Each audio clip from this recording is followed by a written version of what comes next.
বন্ধুরা সবাই কেমন আছেন? আলহামদুলিল্লাহ খুব ভালো আছে। আবারও আরেকটি ভিডিও নিয়ে হাজির হলাম। আজ সবাই মিলে আমরা চলে যাচ্ছি একদম শাক তুলতে।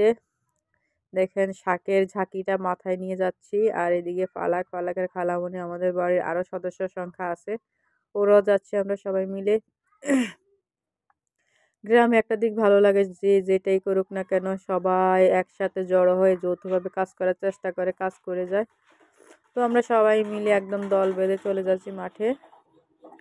কি করি সবাই মিলে অবশ্যই দেখে যাবেন আমার ভিডিওটি। আমার ভিডিওটি আজকে একটু বড় হবে, অবশ্যই পাশে থাকবেন।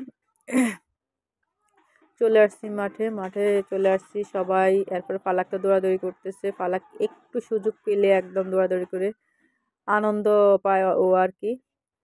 এদিকে লাউ শাক, লাউর ডগা।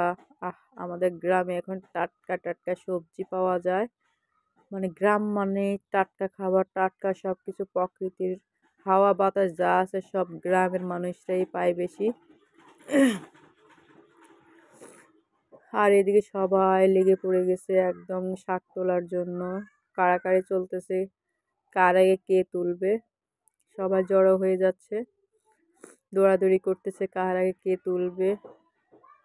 আর কেউ তো একদম খালের নিচে চলে যাচ্ছে শাক তোলার জন্য। এখানে কিছু শাক পাওয়া গেছে। শাক তো আরো কিছুদিন পরে প্রচুর শাক পাওয়া যাবে। এখন তো ওই যে প্রত্যেকটা জমিতে চাষ দিয়ে ফেলছে, সরিষা বুনে দিছে, এই জন্য শাকটা একটু কম।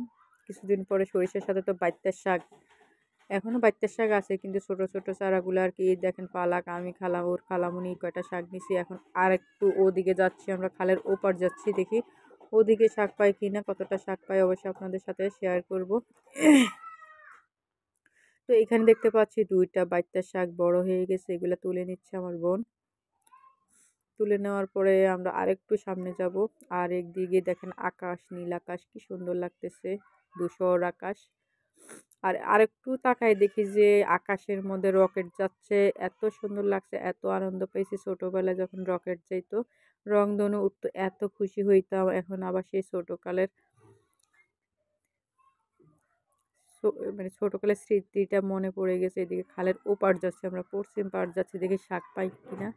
মানে শাকের খোঁজে দূর থেকে দূরান্তে চলে যাচ্ছি, বাড়ি থেকে অনেক দূরে চলে আসছি আমরা। তারপর বাচ্চা কাচ্চা নিয়ে তো হাঁটাই যায় না, বাচ্চা কাচ্চা ক্যাঁ ক্যাঁ করে। আর আমরা তো আমাদের ধান্দায় আছি কে কয়টা শাক তুলতে পারে। আর শাক তোলার প্রতিযোগিতা চলে আসছে সবার মাঝে, কার আগে কে শাক তুলবে। এদিকে পালাকেও শাক তুলতেছে, পালাকের সাথেও বাবুটাও শাক তুলতেছে। ওরাও মানে গ্রামের পোলাপাইনও মাশাল্লাহ ভালো এক্সপার্ট আছে, কার আগে কে শাক তুলবে, কার আগে কি কাজ করবে। তো সবাই ভালো থাকবেন। নেক্সট টাইম ভিডিও দেখার আমন্ত্রণ জানিয়ে বিদায় নিচ্ছি। সে পর্যন্ত ভালো থাকবেন। আল্লাহ।